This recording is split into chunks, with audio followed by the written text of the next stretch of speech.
what David just said, after going through all of the conversations about updating our ordinance, and we actually have more work to do because there is going to be more legislation submitted later.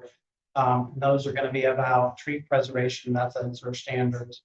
And those conversations have been very interesting. I've learned a lot, but we run into blocks where we are limited as to what we can require people to retain on the site.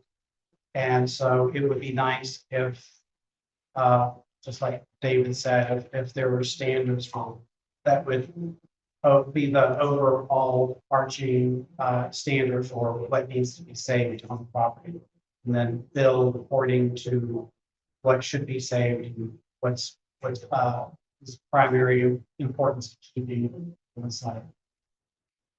I think I would piggyback on that by echoing, a lot of what they said. Plus, if I had no city council or mayor, then it would be, making all the zoning ordinances work with the tree ordinance, because, where the best trees are on the lot isn't always in line with the neighborhood, so if you can freely move the house back, side, or forward to save where the good trees are, that would make haying it a lot easier, I think. But again, most zoning ordinances don't work hand in hand with that kind of situation. The other thing would be if there were no city council or commission and no mayor, there would be more funds available to take care of more trees and plant more trees. So that funding is always an issue. Taking care of trees, planting new trees, it's not cheap. So, being able to do that and have the funding for everything you want to do in the works, and what you want to do for your cities, for municipalities' trees, that would be a fun thing to be.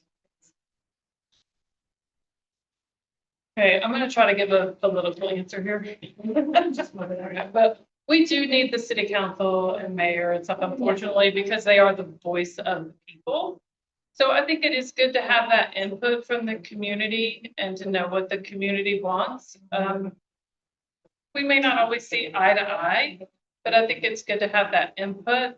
But if I could do my own thing and not worry about mayor and council, I agree with a lot of the things said up here that we do need to focus on development. I don't think the focus needs to be on an existing homeowner getting a permit as much as we need to focus on doing good development and working around the trees and conserving trees that we have.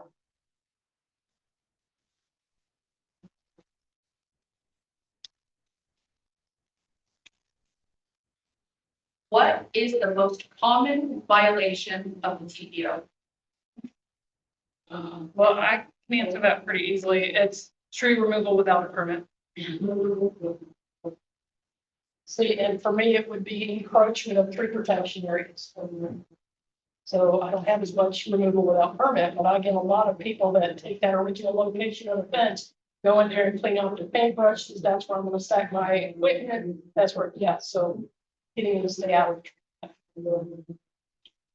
Yeah, so because we have so much development going on, mine is similar to Kay, where the most common violation is a home builder or developer working outside their limits and encroaching into tree save areas.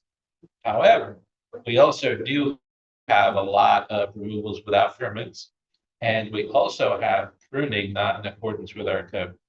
So we do have that as a pretty decent number of violations where somebody will top a tree, tip a tree, take half of the canopy off. And we do write violations for that as well. And in the city of Atlanta, it would be illegal tree removal. And that comes from folks who are just want a tree cut down in their yard, meaning it's not associated with construction. But then on construction sites, when when an arborist approves a plan, there are certain trees that are required to be saved, but that is not always the case. So there is illegal destruction on construction sites as well.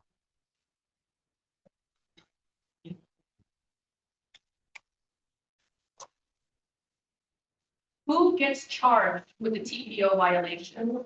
The workers or the boss? So in the city of Atlanta, ordinance says that ultimately the property owner is responsible. Although it does say that the fine can also be paid by whoever actually cut the tree down, so it could be the tree. So in Milton, the tree removal company or the person working under the authority of the property owner can receive a citation as well as the property owner. So I have the ability to give the citation to the worker or the property owner. Sometimes I just do one, sometimes do both. So in the city of Alpharetta, we have a definition in our code for responsible party. So the responsible party is the one who can get the violation, and that could be multiple entities. So for example, if an engineer tells the homeowner, oh, you need to cut this tree down, you don't need a permit. And we find out that that was the responsible person who made the decision, that engineer could actually get the fine and the violation. So we basically have to determine who's responsible by doing some sort of an investigation. Same for Decatur, it's whoever the responsible person is, so that the owner, it could be a builder who will order the tree cut down, the tree service person who cut the tree down would also be fine. And if you've been warned, sorry, previously for a violation, that automatically sets you up for the next violation being a court citation. So a worker, whoever owns the company, you know. Thank you. For tree removals on private property, who is responsible for submitting and obtaining permits? The homeowner, tree service, etc. So in the city of Atlanta, it can be either the tree company or the property owner. And just to have a little bit of a plug, the city of Atlanta has an online application process in Acela. And for tree companies, we do require tree companies to submit their applications online. So it's either the property owner or the tree company, but if the tree company did not pull the permit, the tree company should still ask the property owner to look at the permit to confirm that a permit has been pulled and approved to be able to cut that tree down. That's very similar in Milton. In Milton, it can be the property owner or their authorized agent, which would be the tree company. And we also have everything available online. So all applications are applied through our portal online. So it's a pretty easy process.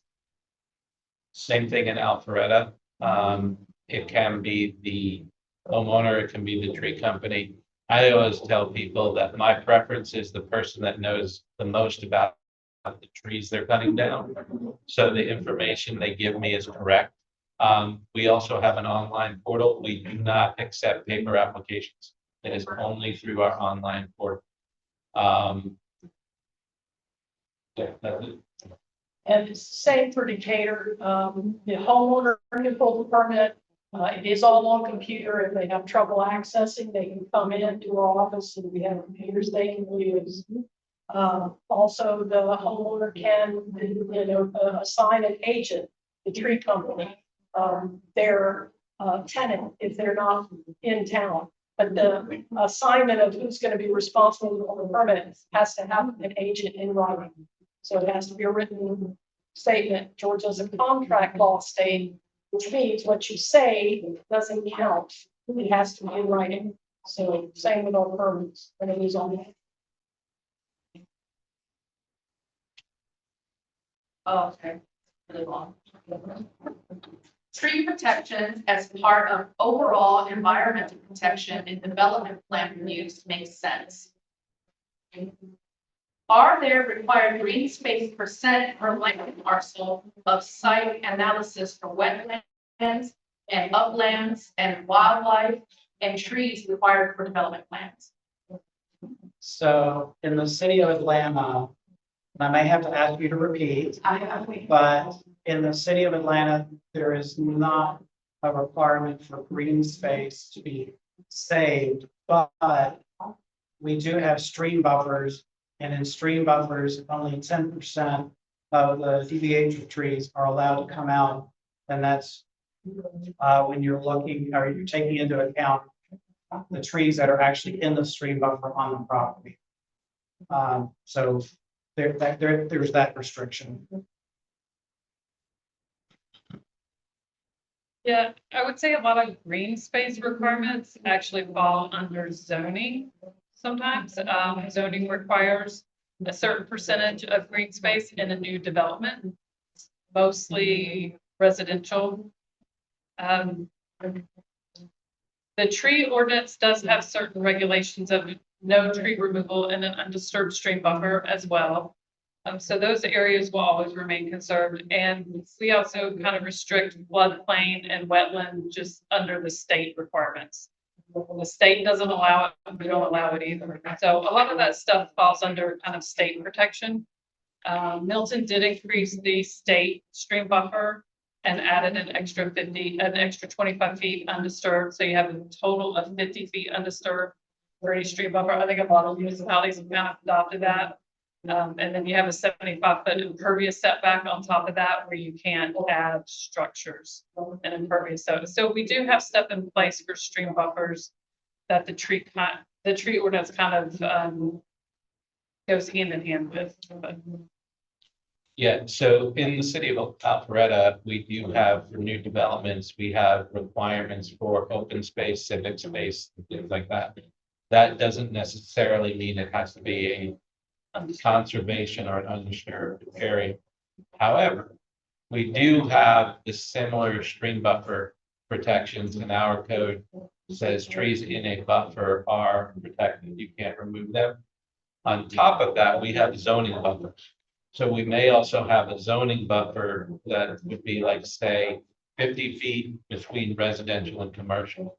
So those are also considered undisturbed buffers. And trees can't be removed from those. So we do have those additional kind of things. We also have along Georgia 400. We have the Georgia 400 buffer, and it's 120 feet off of the Georgia 400. That is an undisturbed protected buffer. And then along the entrance and exit ramps, that gets narrowed down to 60 feet. So with all of that, we also do protect wetlands and things like that based on the state law. So I'm gonna ask you to ask the question again, so I want to make sure I don't miss anything. Are there required green space percentages per land parcel or site analysis for wetlands and uplands and wildlife and trees required for development plans? Okay, so like they said, all of us, it sounds like have the buffer requirements.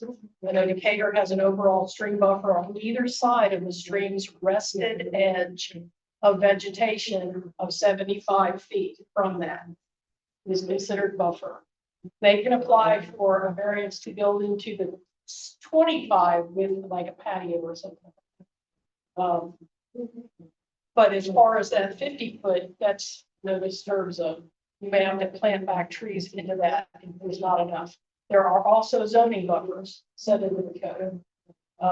And all that is taken care of during the zoning and the planning portion of the review.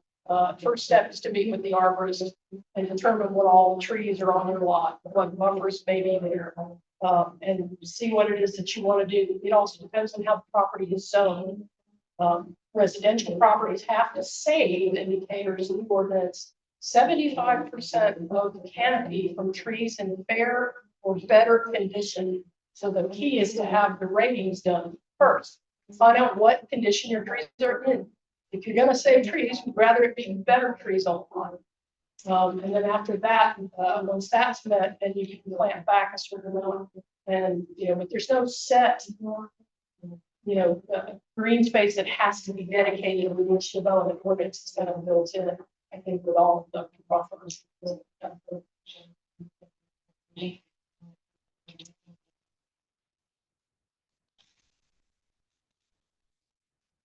Can you share information on homeowner insurance and required tree work on my property? So with the city of Atlanta, we have encountered that situation several times. And it is our understanding that the insurance company sends a letter to the property owner and says you either need to prune or remove the tree entirely. And so they then turn around and submit a request or an inspection for us to go out and basically approve the tree to come down. And so we don't automatically approve a tree to come down just because they say they got a letter. What we are instituting now is a process where we help them understand how some questions that they should ask of their insurance company. Because what we have found out is that insurance companies are using drones just to fly on top of or over the house. And there's no arborist involved in making this decision. So we asked the homeowner to ask the insurance company for a report from an arborist to see if an arborist was actually involved. And if there's not, then we ask them to see if there is an appeal process with the insurance company. And so if those two processes fail, then they can actually appeal our decision if we decide to deny the tree, because when we go out and look at it, we're only going to base it on the health of the tree. So if we deny it, then they can file an appeal to the Tree Conservation Commission. So I'm gonna have to ask your questions here. I'm not sure. Can you share information on homeowner insurance and required tree work on my property? Well, I mean, specifically in Milton, I do not get these requests like some other jurisdictions have. I have had it in some other municipalities I've worked at. But most of the ordinances I've worked with, there's not really, can you take down the tree or can you not take down the tree? It's if you take down the tree, do you have to replant it or not? So there's not many situations where it's just a flat out denial. It's just, it doesn't have to be replaced or not. So I usually don't get involved with if a homeowner's insurance company is asking to take down a tree, because I've never had somebody present that to me, that their homeowner's insurance is asking them to do that. But if somebody has come to me with that question, I've done similar things where I've been like, recommend get an arborist to look at it. You don't necessarily have to take it down because your homeowner insurance company tells you to or asks you to. So I do give people advice on that, but I just don't deal with it a lot. Fortunately, I guess. Yeah, so I do deal with that in Alpharetta, where we are seeing letters from insurance companies. And so similar to Milton, our code will almost allow any tree to be removed unless it's in a buffer, as long as you agree to the replanting requirements. So for me, if somebody's insurance company sends them a letter and says you need to cut down that 10-inch oak next to your house and you've got other trees on your property, I mean, my code says you can take that tree. So there's no reason for anything else unless the owner doesn't want to cut the tree. But if it's a specimen tree, then their replanting is pretty significant. So to cut down a specimen tree, you have to plant multiple trees to take the one. So that's when I get involved and give them the advice, and like David was talking about, where do you have an arborist? Did they do an assessment? Does the tree really need to come down? Can you appeal the decision? I know that some of the local arborists have had conversations about this.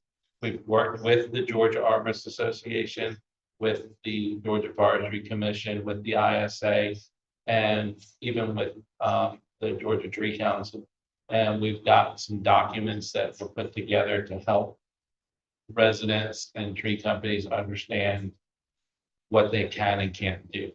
And I know there's a link on the Georgia Arborist Association website for some of that stuff. So, we're here to help, but we also have a code to maintain. So just because you get a letter from your insurance company doesn't mean that tree has to come down. Yeah, and it's the same in Decatur. We had a lot of issues with this, when this started. And where we had the tree companies doing, the insurance companies doing exactly what they've all discussed. Just hiring a drone image, doing aerial imagery. Their underwriters saying, well, if there's trees or tree canopy over the house, they've got to get that tree down. They've got to limit, they've got to do something. Well, indiscriminate limbing of trees can create a bigger hazard with the tree falling a different direction or all kinds of stuff. It can also impact the health of the tree.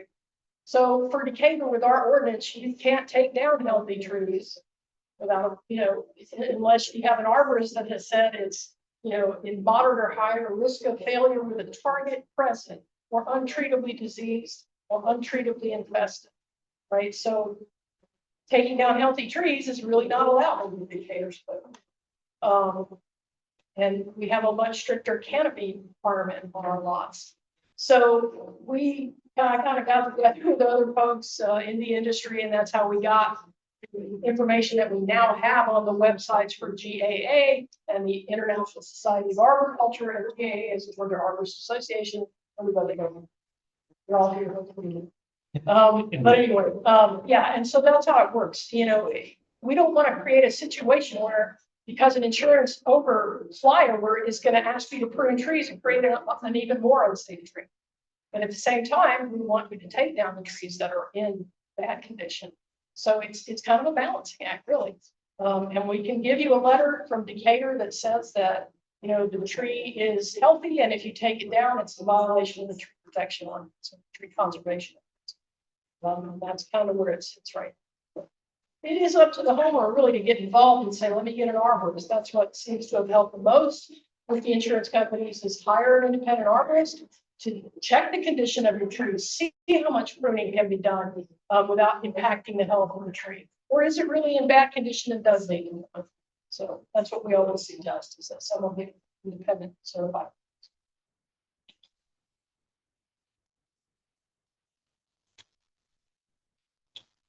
Does your ordinance have a technical standards section, and can it be found in Spanish? Not yet.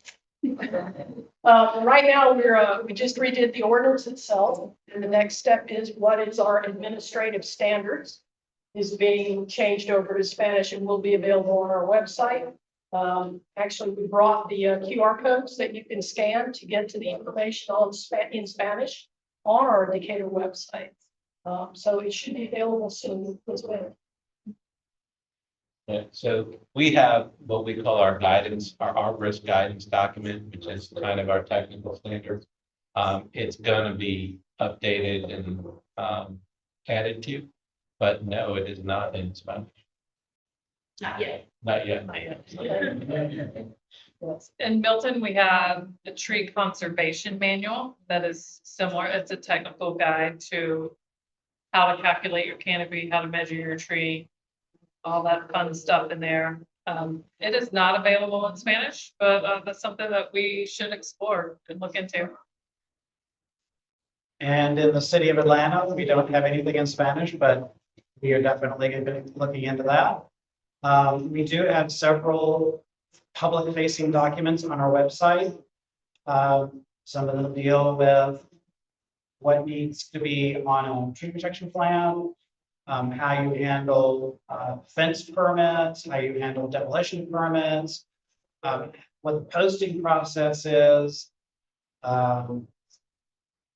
We also have the information about how you submit a dead, dying, and hazardous permit online, how you look up the results of an inspection for a DDH online.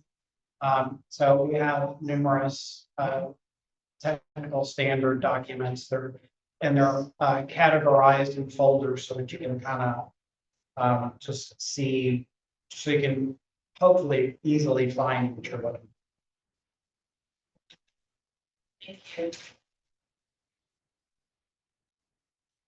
Where can I find a permit to do tree work? Where do I submit it? For us, it's online in Decatur. It's, you first got to email Decatur, permitting office, which is a permit tech@decaturga.com, or permitting@decaturga.com. And just in case you can't, they're on vacation or whatever, hopefully they won't be, but that does happen sometimes. You can also always email tree permits with S @decaturga.com. Yeah, in Alpharetta, ours is an online portal. It is on the city website. We also have an instruction document that explains how to go through the entire process and the information that you need to gather before you do your submit. We also, if you have any questions, we also have an email address, tree permits with an S at the end, @alpharetta.ga.us. So you can always ask questions there. And we also have permit techs and permit tech email address and things like that. So but again, it is on the city website. So if you search the city website under community development, you will find the permitting portal. Yes, City of Milton is similar. We have all our tree removal permit applications. Well, any permit application is available online through our web portal. You can find a link to it by going to our website, miltonga.gov. And once you find a link to it, you will have to register, get an account. Then once you get confirmation in your email, you can then go in and apply for a tree removal permit. And we allow you to upload documents to your application, such as photos. I love photos. I love to get a site plan, either a simple sketch of where the trees are located on the property, or lots of times people will do an aerial map and then put dots where the trees are. Love those. So all that stuff can be uploaded onto your permit application, and then once you submit it, I see it on my end. And if you have problems on the portal, you can always reach out to a permit technician or myself, and we'll help you get through the process. And in the city of Atlanta, now we have two separate permitting processes depending on the health of the tree. If it's not a healthy tree, if it's an undesirable species, or if it's an invasive exotic, then you would submit an application, which ours is titled Dead, Dying, or Hazardous. And we have a public facing document that has instructions on how to navigate through the online portal. Also has a web link on it. So you go through all of that. And if there are if you're requesting more than 6 trees to be removed under that inspection, then we require a report from a private arborist about the condition of each tree. We require a site plan so that we know where the trees are located. And we also require there to be a legend so that a field arborist can, find which tree and where it is on the site plan, because at least in the city of Atlanta, a lot of times when there's many trees, it's usually a very large property that people are asking for these inspections. It could be like 5-10 acres. So that's why we need to have the site plan. And you can also, we do highly encourage people to upload pictures as well, because uploading pictures just really helps us confirm that we are actually looking at the tree that you want us to look at. And as far as trees that are healthy, then there's permitting processes for that. And it's a plan review is required, a posting on the property is required, recompense is required. And depending on if it's related to construction or not, then you would need to go through the permitting process for construction. If it's not associated with construction, then we call it a landscape permit. And those plans are submitted directly to the Arborist Division as a standalone permit. And the easiest way to find our website is just type in Arborist Division, City of Atlanta, And usually the first thing that pops up or the first link will be the web page for Arborist Division. And you can actually navigate to our applications, forms, and checklists from that web page by clicking on a little blue box. But if you have any questions about any of the processes, we have permit techs that will respond within 24 to 48 hours. And the email address is arborist.dtcd@atlantaga.com. I'm gonna follow up on one thing. Forgot to mention that in the city of Decatur, all trees over 6 inches diameter at breast height are protected unless they're on the invasive list for the Georgia invasive section county. And that information is all found on our website. This one's controversial. What are the chances to standardize the online tree removal permits for all the cities in Metro Atlanta? I'm gonna say 0. Yeah, 0. So the reason for that is that every city has its own permitting portal. And it really, you're purchasing a portal from a third party.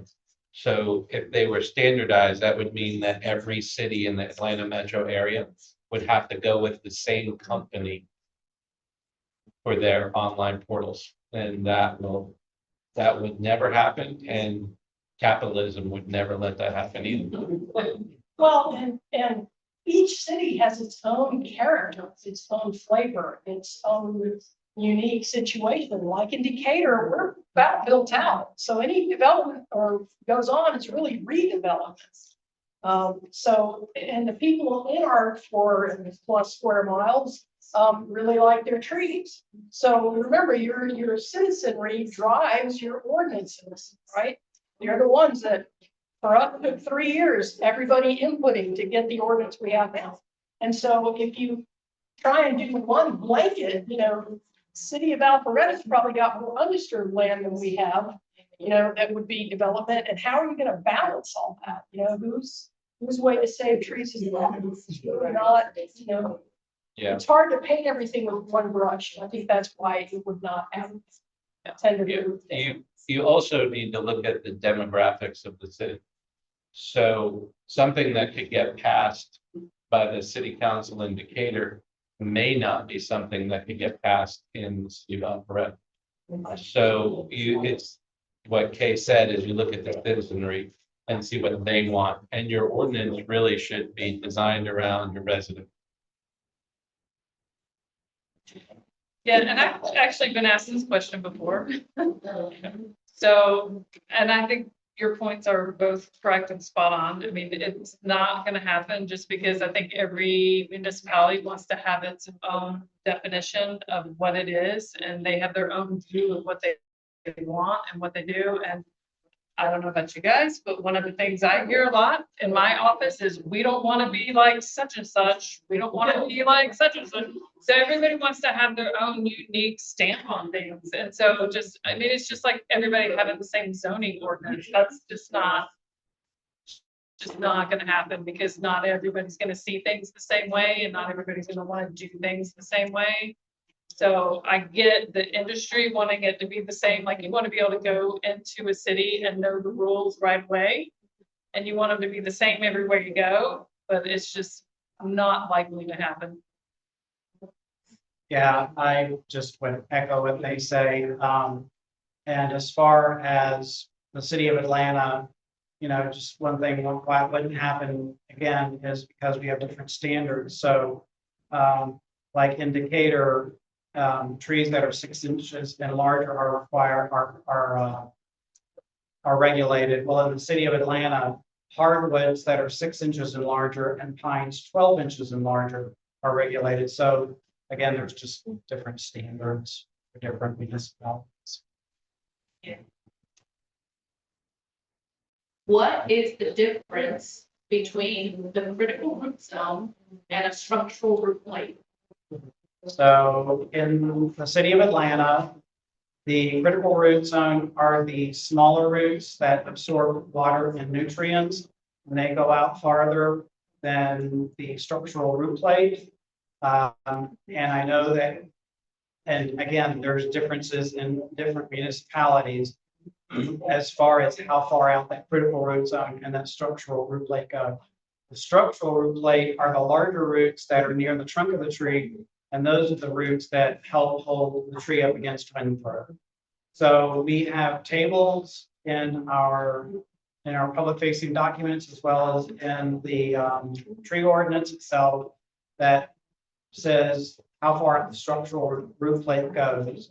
And for the critical root zone, it goes out 1 foot for every deviation inch. Okay. So I think all our definitions of structural root plate and critical root zone are pretty much the same. The differences are going to be that distance from the trunk. So in Milton, the distance for the critical root zone is actually 1.5 feet per inch diameter, and that gives you the radius. For the structural root plate, it's 0.5 feet per inch diameter. So I think that's where we're probably all gonna have to be a little different, is that distance. Yeah, so our structural root plate's same as Milton. It's 0.5 feet per diameter inch. And again, that's the radius of the circle, not the diameter of the circle around the tree. And our critical root zone is 1.3 feet per diameter inch. Wow. Well, Decatur's is 1.25. Critical root zones. And then, And all the trees know this, right? it's all based on the diameter of inches of the tree. And then, we also have another caveat about that structural root plate, that no structure can be built within 10 feet of the trunk of the tree. And then again, is to try and keep folks from getting into that structure, just as an extra measure. Yeah. Yeah, in Milton, there's no encroachment allowed in the structural root plate at all. And then the critical root zone is up to, once you encroach 25%, we consider it lost, and you would have to recompense for it and removing it, whether you keep it or not. Yeah, Alpharetta, the same thing. We have no encroachment into the structural root plate. We do allow up to 20% encroachment into the critical root zone. All of that needs to be offset with the tree care plan. One caveat to that is we will allow an investigation. So we will allow an arborist to do an investigation with an air spade or with hand tools to actually delineate the real structural root plate to determine, but that's costly and takes a lot of time and a lot of work.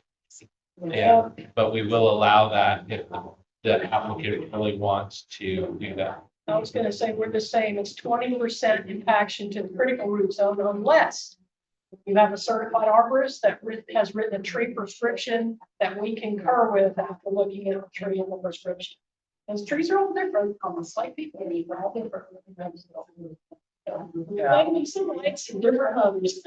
And in the city of Atlanta, it's the same about the structural root plate, no impact whatsoever. As far as the critical root zone, up to 20% of the critical root zone can be impacted and considered saved. And if it's impacted between 20 and 33%, then we would require a prescription from a private certified arborist. And this is all again in the plan review stage before the tree is actually impacted. We do accept prescriptions for trees that have been impacted through construction, but that's on a case-by-case basis. And so if you get the prescription for a tree during the plan review process, then we actually require that you pay for that prescription during the plan review process before we ever give final arborist approval. And if a neighbor's tree is involved, then you have to get a boundary letter signed by the neighbor, because when you treat the tree, then you have to go all the way around the tree, which means you have to get on the neighbor's property. So the boundary agreement is basically saying you're going to allow the private arborist on your property to implement the tree plan. Yeah, I think all of us have a boundary tree agreement in our code, though. It was Milton. Milton. Okay. Decatur. If it's, I treat boundary trees like a protected tree, so we do have the protected tree definition of 15 inches.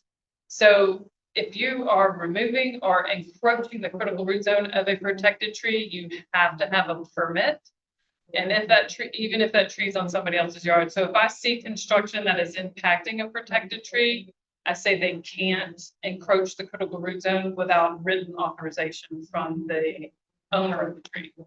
So it's not really technically in our ordinance as far as we don't have a definition for boundary tree, but we do have a requirement that any protected tree has to have a permit for encroachment in the critical root zone. So I use that as my boundary tree regulation. Thank you. How does each city prepare for hurricanes? So in the city of Atlanta, I can't really speak for the Department of Parks and Recreation. They are the ones who have purview over trees on public property. I'm not even gonna venture to say what they do, but because my division just has purview of trees on private property, we don't do any precautionary things, because the homeowner, property owner is responsible for their own trees. Yeah, for Decatur, I mean, we have an active management program for our city-owned trees. And we check our right-of-way trees.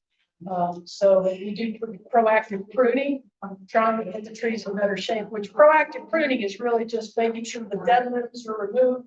If you see any broken or stressed or fractured limbs, that they're, cleanly pruned correctly.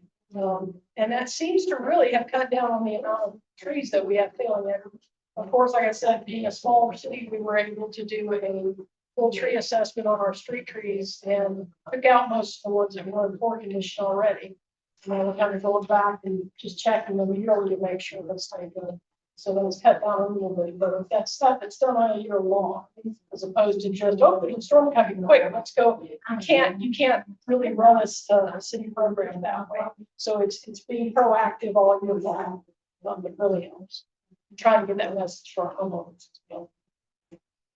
Yeah, in the city of Alpharetta, we have an active management program for our city trees that's handled by Public Works and Recreation and Parks. And it's really a program that if we see something, we take care of it. We are at the point where we feel like we are going to start an inventory of trees. And we're going to start with our most recent planting projects. So we're going to start picking those up and collecting data on maintenance and health and things like that. And then we're going to expand out to some of the other trees. But similar to what the city of Atlanta does, most of our trees are on private property, so the city does not have responsibility for those. If we get a phone call, we do explain how to do pruning to make your trees stand up to storms better, things like that. But we don't really have an active program to do that, for the private property. So Milton is a little unique in this area because we are a smaller city and we're a little more rural. So we don't have a lot of public tree inventory to maintain. So in a storm situation, we do have an emergency operations center that opens in preparedness for a storm. And so we take more of a reaction approach to managing trees in storm situations and basically managing trees on a daily operational basis. We don't have our own crew, or we don't have our own arborist division that deals with public trees. I'm the only arborist, and my focus is mostly on development and plan review and the tree ordinance. I make myself available to the other departments in the city, like parks and public works, when they needed an opinion or when they needed to look at something. But I would say most of our approach has to be reactionary. We just don't have the staff to be proactive on those things. But when we know a storm's coming, we always set up an emergency operations center.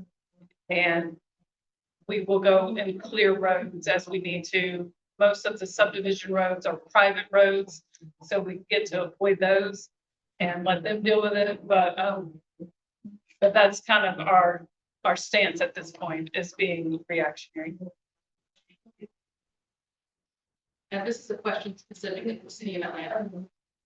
It's in relation to the insurance question. How long does it take the city of Atlanta to come back with that response? Typically, the insurance company gives a 30-day notice or they cancel the policy. That is in regards to mandatory tree work requested by insurance. So I'm assuming that the property owner is going to submit what's called our dead diagonal hazardous permit. And we do that inspection within 5 business days. So if they end up appealing, then that's going to be definitely more than 30 days. So I guess they would just need to work with the insurance company and see if they can get that extended, since they would, since they can say that you're working with the city to try to get a permit to cut it down.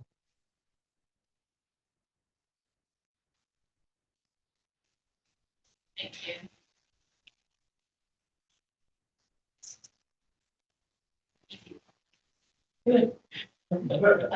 What kind of replacement trees should I plant? That's kind of we need a little more info, I think. So let me answer this, and that you guys might agree with me. So when anybody ever asks me what they should plant, I ask them a bunch of questions back. And basically the questions I ask are, what do you like? Do you want something that has good fall color? How big do you want it to be? Do you want something that flowers? What are your site conditions look like? And once we get those answers, then we could come up with a short list of trees. And then I say, hey, here's your list. Google them, see if you like the way they look, and pick one. I personally don't like to tell people what to plant. I like to give them options. I've run into this situation where somebody's like, has come back to me and said, you told me to plant this and it's now dead. It's your fault. Well, I'm not the guy that watered it. I'm not the guy that planted it. So it's definitely not my fault. But I really don't like to tell people what to plant. I like to give them the option, find out what they like before giving them any recommendation. I think we'll all concur with that. Yeah. Well, You gotta know what's there and what the height requirement is, what kind of soil have you got? You know, what are you looking to achieve with that tree? So many questions. And there's a lot of different requirements too, based on how much you have to plant back. I know everybody's ordinance is a little different. Milton is a canopy-based ordinance. So usually I'm giving you a square footage of canopy you have to plant back. So it can depend on that amount you have to plant back of what's going to work in that situation. So we do have a tree species list available. And there's things on there that say do not plant, like Bradford pears, Leyland cypress. But everything else on there, it'll tell you how much credit you get for it based on the mature canopy size. And it'll even tell you where it's good to be planted. Like, is this a street tree? Is this an open yard tree? Is this a tree that can go in a planter? So I usually tell people to use that as a guide. And then we do have, you know, certain size requirements, that minimum soil space that you have to plant trees based on their size and maturity. So I do tell people to pay attention to that. And, you know, I think we always push right tree, right place. Look up, look down, look around, make sure you put the right tree. So it's hard to give, you know, an answer of what is the perfect replacement tree, because it's going to depend on the situation and it's going to depend on the requirement. And in some cases, you have to plant a 2-inch tree. In some cases, you have to plant a 4-inch tree in Milton, depending on what you removed and where it's going. So there's just a lot of different factors in there. Just make sure it's alive and healthy. Yeah. So in the city of Atlanta, ordinance says that when you're planting back trees, like when you're going through a plan review process, that you are required to plant overstory and mid canopy species before you start considering understory species. We do have a recommended tree list. Most of them are native. We also require street trees to have street trees. If you have existing street trees, those count, but if you don't, then you're required to have a street tree.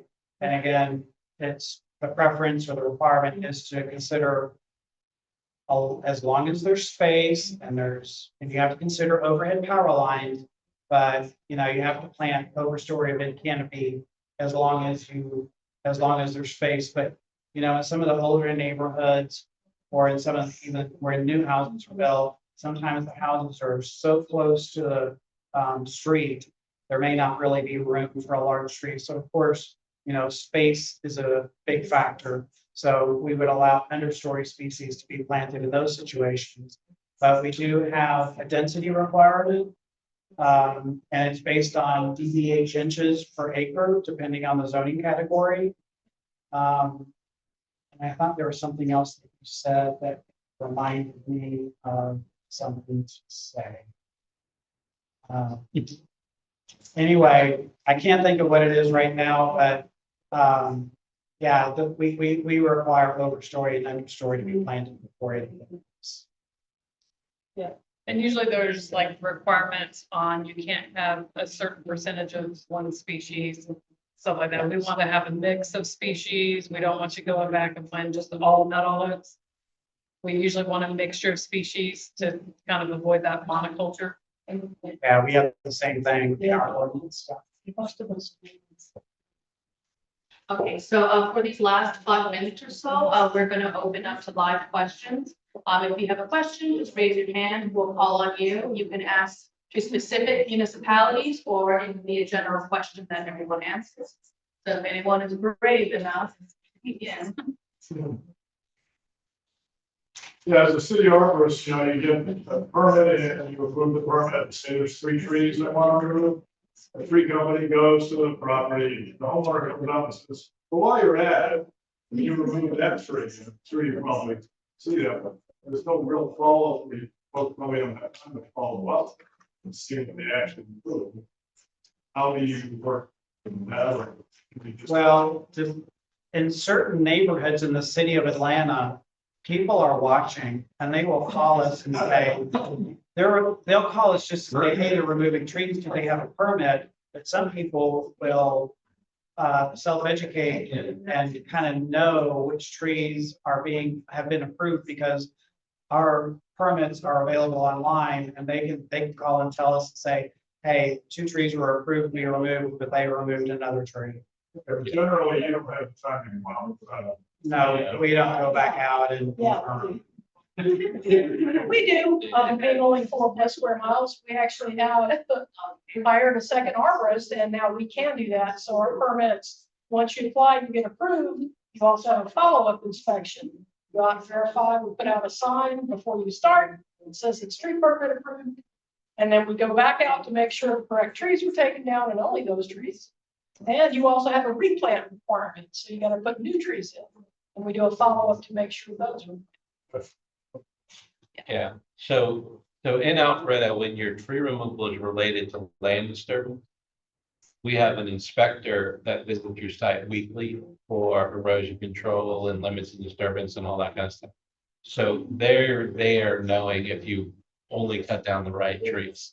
And if you don't, then a violation or something gets issued. But you're right, with the residential ones, the only way I know if you've done more than you were approved to is the 90% of the time when a chainsaw starts, my phone rings. So the neighbor is calling me saying, hey, does my neighbor have a permit and what are they approved to get? So like David said, the neighbors know. They know you need a permit and they call and ask. So that's how I, know if you've done more than you're supposed. Yeah, yeah, that's kind of the same in Milton. I mean, yes, I don't have time to go out and check every permit, but typically I do get a call when tree removal starts. So if I do get a call, I do go out to make sure somebody's following their permit. Our saying in Milton is we have a population of 45,000. 40,000 inspectors are on staff in Milton, because we always get calls. You can't get away with anything in Milton, but FYI, we will always get a call about it. I was gonna say, even with the tree permit sign sitting out there, when you call, yeah, we're cutting down a tree, I don't think they have a permit. Is there a green sign? Yes, they have a permit. So I want to add to my response because I was just thinking about dead, dying and hazardous permits, because that's when we get a lot of, well, we get a lot of calls about construction permits, but my response was strictly about dead, dying and hazardous tree permits. We don't follow up on those unless somebody calls. But as far as construction permits, yes, we definitely follow up because arborist final inspection is required before the CO is issued, and the field arborist goes out there and makes sure that trees that the plan says they're supposed to be saved are saved. And we also make sure that the trees that are supposed to be planted or proposed to be planted are planted. So we do follow up. You put any past questions? So, just to follow up on the hurricane, question, if we get a bad storm comes in town, I'm sure everybody's different, but if you have like a microburst or a storm comes through and takes out a lot in the neighborhood, how does the homeowner approach that? And get a permit before anything's removed, or do they remove the trees and follow the permit, or there is no permit? So I was gonna say in Decatur, if you have a tree that actually fell, it does not require a permit. It's already on the ground. But we do ask them to at least let us know so we can try to canopy. Usually we get those reports anyway during the storms of where the trees came down, because people call the fire department and they relay everything else. But if it's already down in the storm, it's an act of nature, and we don't require a permit. Yeah, so similar in Alpharetta, if a tree is down or a tree is broken, we don't require a permit, but we do ask that you take a photo and send us an email. Address, owner's contact information, when you think you're going to do the work. If we do get a large storm, like a few years back, we had a tornado come through Alpharetta. It started south and went all the way up through into Milton. And when something like that happens, we usually put a message on our website that says something about clean up your yard, don't worry about getting permits. You know, we don't want to stop you from making your property safe. And we never do. So in those situations, we will allow trees to come down without permits to make it safe. Yeah, I was gonna say, we have that same thing. It's called a waiver from our city manager. And we do a waiver for permits if there is a hurricane like there was in, I think it was 2017. Our little 4 miles lost 101 trees. So there were trees down everywhere. And that we issue a waiver for, and just make sure your property is safe. Yeah, very similar in Milton. No permit if it's on the ground. And if it's an imminent danger, like it's broken in half or it's uprooting coming out of the ground, you don't need a permit for an imminent threat. But you do have to notify us. So you do have to shoot an email over to me to let me know if you're removing a tree that's uprooting or broken in half or something like that. I tell people as a general rule, if it's still standing and it still has green on it, go ahead and get a permit. And usually if you let me know that it was damaged in a storm, I will expedite it as quickly as I can. I'm not going to let you leave it hanging, but if it's on the ground or if it's an imminent threat, you're allowed to take it down without a permit. And similar in city of Atlanta, if it's on the ground, natural causes, no permit required. If it's in imminent danger of falling, it's, actively failing, whether it's a split in the trunk or a major branch or it's uprooting, and it's going to be falling sooner rather than later. you would need to contact the Arborist Division, send us an email or call us. You can kind of share what you're seeing that makes it eminent. We say, go ahead, tree down, but we ask or require that you get a permit after the fact. And you do that by taking pictures before you cut the tree down and send the pictures in with the application. And then just, we would give you a permit after the fact. And as far as trees that are already on the ground, even not in the storm, trees fall, as we all know. And so people will call and ask us, do they need a permit? And I just tell them, take pictures of the tree before you touch it, because we have neighbors who will call and say, hey, did they get a permit? And if we would have to follow up on that phone call. And so we just recommend that the property owner keep those photos so that if we do end up following up, then the homeowner can show us the pictures, because, when a tree is cut, it's a flat stump, but if it falls on its own, it's going to be splintered and everything. So we would know for sure that it was just, a natural cause. Yeah, just to follow up on that statement. I have gotten phone calls from neighbors telling me that they're cutting down a gorgeous 30-inch white oak. And I'm like, okay, really? Because they just sent me an email that shows a pine tree that fell over in their front yard, and that's what they're doing. And they're like, oh, yeah, that's right. So we do get the phone call from the neighbor trying to get the other neighbor in trouble. But if we have the information in front of us, then I don't have to spend 2 hours driving out to the property, figuring out what's going on, asking questions, and then going back to my office. So that's why we ask to just be notified. It's so easy with the phones we have today to take a picture and send us an email. And this will be our last question. In regards to coverage requirements, do you find that there are any benefits or detriments to using density per acre as opposed to canopy coverage for lots? That's a loaded question. Yeah, so if you are an arborist, if you're a landscape architect, if you're an engineer, you can get the concept of what canopy coverage. If you're a regular person and you're like, you need to have 60% canopy coverage, they're going to be like, what is that? How do I calculate that? So in my mind, for the average person, if you tell them you have to have so many inches per acre, and that's their trunk diameter, they can look at a tree and be like, that's about 12 inches, that's about 10 inches, that's about 20 inches. Add those up, hey, I meet my requirement. So it really just depends upon the type of people you're dealing with or whatever.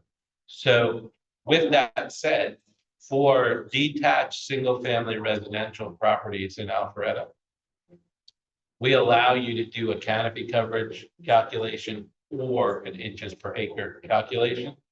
Everything else is inches per acre, because when you're looking at parking lots and you're trying to calculate canopy coverage, that sometimes doesn't work out real well.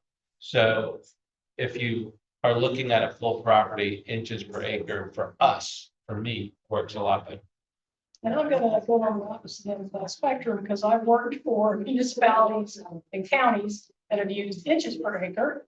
I've worked for the ones that have used canopy percentage, and I've worked for ones that use a combination of both, and it wasn't Alpharetta. I can see the benefits of both, and again, I'm gonna take it back to your city.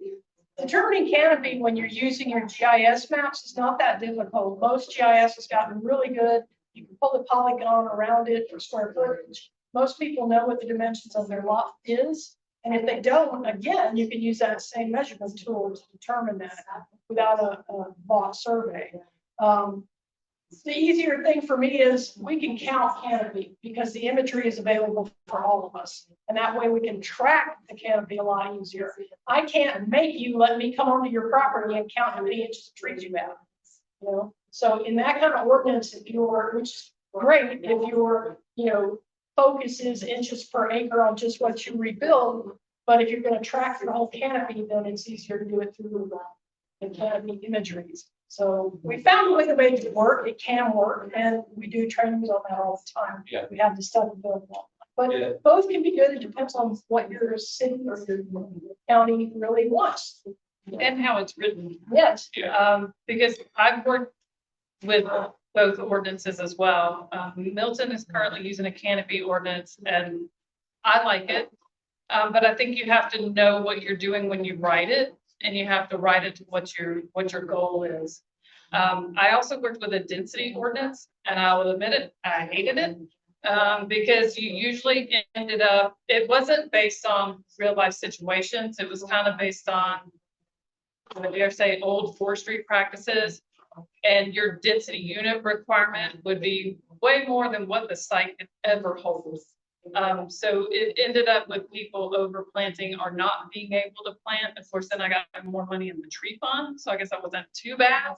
But so I think it's just whoever writes the ordinance, whatever you use, I think you can use it to meet your goal. You just have to know what your goal is and you can use it. So I don't think there's really disadvantages or advantages using one or the other. It's just making it work for your goal.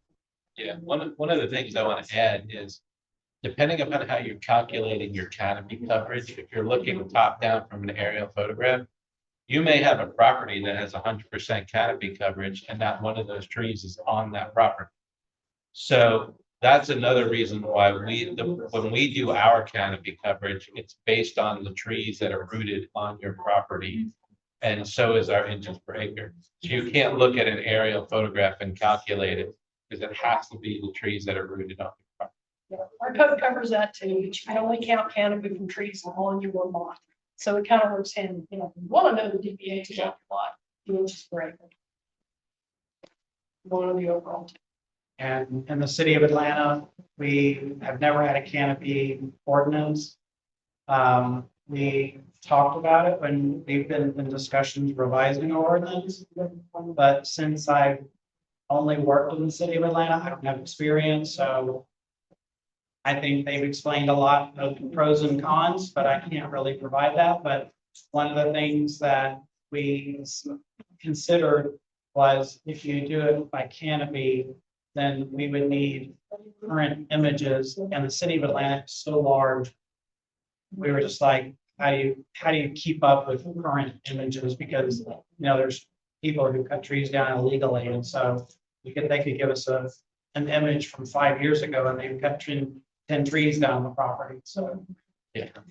Well, and in Milton, I think one way we battle that is just the canopy coverage calculation doesn't have to come just from imagery. It can come from boots on the ground, going out there and actually physically measuring the edge of the tree line, which I do have surveyors do that. They don't like it, but they'll do it from time to time. And for specimen trees, you kind of have to do it to figure out the recompense calculations. It has to be from the actual measurement of the tree canopy. So in some situations, I do tell people they have to do it. And there's ways you can do it by just measuring, the average, taking an average of 3 measurements of the tree canopy, averaging them and figuring out your area that way. So there's ways to do it without just relying on the imagery, because that's not always up to date. And we base the canopy replacement is based on the tree canopy at maturity, what the average tree canopy is at maturity. So we kind of take like an oak tree, an oak tree can be anywhere from 1,000 square feet to 3,000 square feet of canopy. So what we give you credit for is 1,600 square feet. So you just kind of work with stuff like that. Yeah, and all of this, no matter what you submit and say you have, it has to be ground truth. It's owned by the arborist changing it. So you say you have this much canopy and this many trees on your lot, we have to go out and verify it. Okay, thank you so much to our guests for tonight. If you have any of your trash, please make sure that it finds its way through the cypher or the compost. We'll be here for maybe a few more minutes if you want to get some contact information. Thank you very much for your time. Yeah, learned a lot. Yeah, that was good. Great. They were good questions. Yeah. Thank you guys for participating. Thank you.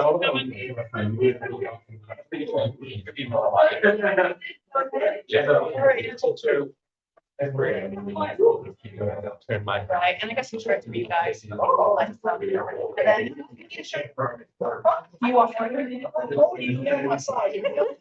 do, I can come and get you like. Okay, would you like a choice? I have a large, medium, small. I don't know how they run, so I guess I'll go with a large.